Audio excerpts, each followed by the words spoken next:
Hello friends, welcome to ఎలి property. Friends, మన కొండాపూర్ లొకేషన్లో ఉన్న రాఘవేంద్ర కాలనీ దగ్గర మనకు ఒక స్టాండర్లోన్ అపార్ట్మెంట్లో మనకు ఒక ఫుల్లీ ఫర్నిష్డ్ 4 BHK ఫ్లాట్ అనేది సేల్కి వచ్చిందండి. అండ్ మీరు ఇప్పుడు వీడియోలో చూస్తున్న ఫ్లాటే మనకు సేల్కి అవైలబుల్ ఉంది. ఇది టోటల్ ఫ్లాట్ సైజ్ వచ్చేసి మనకు 2200 స్క్వేర్ ఫీట్ అండి. మనకు ఈస్ట్ ఫేసింగ్ మెయిన్ ఎంట్రన్స్, కంప్లీట్గా ఇంటీరియర్ వుడ్ వర్క్ చేయించారు.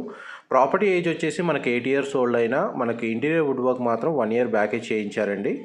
ఫ్లాట్ అయితే చాలా స్పేషియస్గా ఉంది. 3 bedrooms 3 అటాచ్డ్ వాష్రూమ్ ప్రొవైడ్ చేశారు. ఒక బెడ్రూమ్ని మాత్రం వీళ్ళు ఆఫీస్ స్పేస్ లాగా కన్వర్ట్ చేసుకున్నారు. అండ్ పూజా గది చాలా స్పేషియస్గా ఉంది. ఫ్లాట్ కూడా చాలా స్పేషియస్గా ఉందండి. ప్రజెంట్ ప్రాపర్టీ ఓనర్స్ ఇందులో స్టే చేస్తున్నారు. దీనికి యూడిఎస్ కింద మనకు ఆల్మోస్ట్ 98 స్క్వేర్ యార్డ్స్ వచ్చింది. 2 కార్ పార్కింగ్ స్పేస్ అనేది అవైలబుల్ ఉంది. డైరెక్ట్ ఓనర్ కాంటాక్ట్ డీటెయిల్స్ మీకు వీడియో మీద డిస్ప్లే చేస్తున్నాను. మా ప్రాపర్టీ ఇన్ఫర్మేషన్ నచ్చినట్టయితే ఒక లైక్ ద్వారా సపోర్ట్ తెలియజేయండి. ఇది కామన్ కారిడార్ స్పేస్ నుంచి మనకు ఆఫీస్ బెడ్రూమ్ అనేది మీకు వీడియోలో కవర్ చేస్తున్నాను. Thank you.